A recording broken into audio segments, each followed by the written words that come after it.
So, a lot of talk in the sports media about Bill Belichick and the fact that he was not able to land a job for the 2024 season as a head NFL coach. Kind of interesting, really. There's a lot of kind of interesting sort of paradoxes, if you will. So, the most coach with the most Super Bowls of all time cannot land a job. So pretty interesting stuff. And you know, what's the Brady versus Belichick debate, of course, was well, who's more responsible for their combined success, and I think currently it is looking a lot like you could say that Brady has the edge in that conversation because he did go out and win a Super Bowl with a different team. And Belichick hasn't even sniffed a Super Bowl since Tom Brady left. So, I would say it is in the favor of arguing that, yeah, Brady was the real deal. I think it's hard to. I do think that Belichick is a really good defensive coach. And I don't know why all that things went so poorly in New England the last couple of years. Um, I do think that I don't know. Seems like you can make the argument that his coaching style, his style with the media, is just kind of overall manner, sort of I do things my way. It's my way or the highway, and sort of his brusque approach, whatever. Um, it maybe you could say, well, maybe the culture, maybe he created a toxic culture there with his behavior.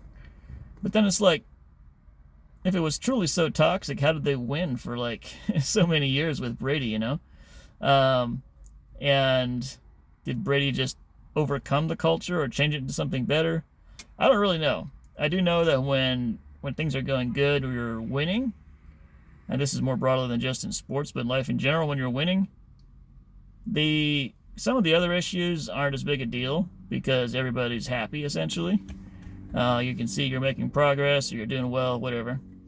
It's when things start to go a little downhill, I think that often the warts start to show. And it's like when you make that kind of switch from sort of negativity to positivity to negativity, um, that it seems like it can snowball. And things that maybe were molehills before become mountains now and things like that. So I don't know how much of that might have occurred in New England. Was there a certain demoralized feeling to the locker room?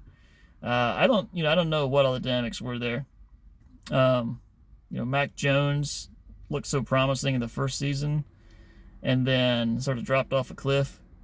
And, the way they handled the quarterback role there in New England was just strange to see. It's like you go into a game and like it's not even public information who the starter is, or I don't know. It was just weird and like not.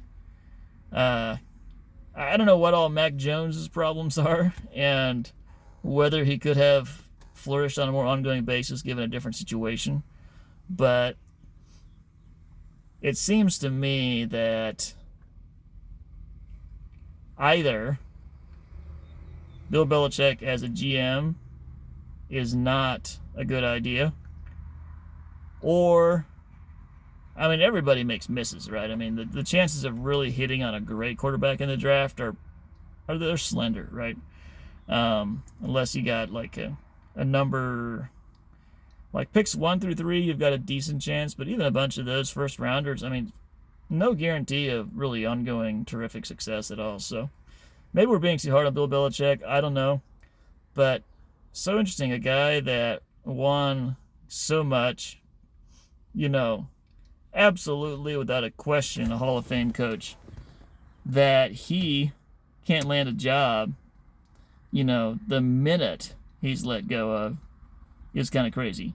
But, a lot of that I'm sure probably comes down to his reputation as being controlling everything and his lack of success in the last 4 or 5 years, whatever it's been since Brady left. I don't know. It's just a really strange paradox to have a coach that won so much with Brady,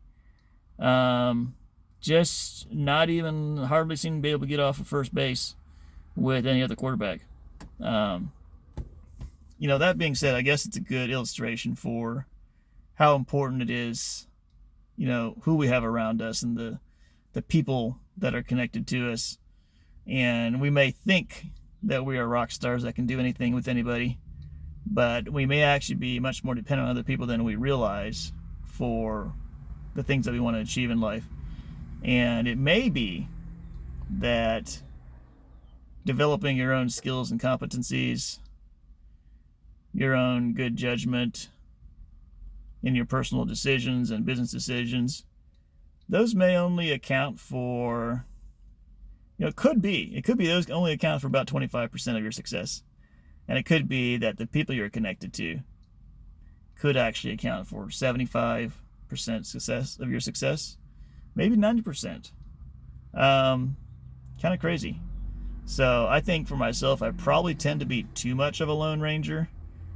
I have tried, at times to kind of form some lightweight partnerships or to be more connected, and I don't know that I've totally solved that for. Anyway, probably worth doing another video on that topic. But yeah, the people around us are really important for the outcomes that we get, and I think looking at Bill Belichick's situation, that should be very clear.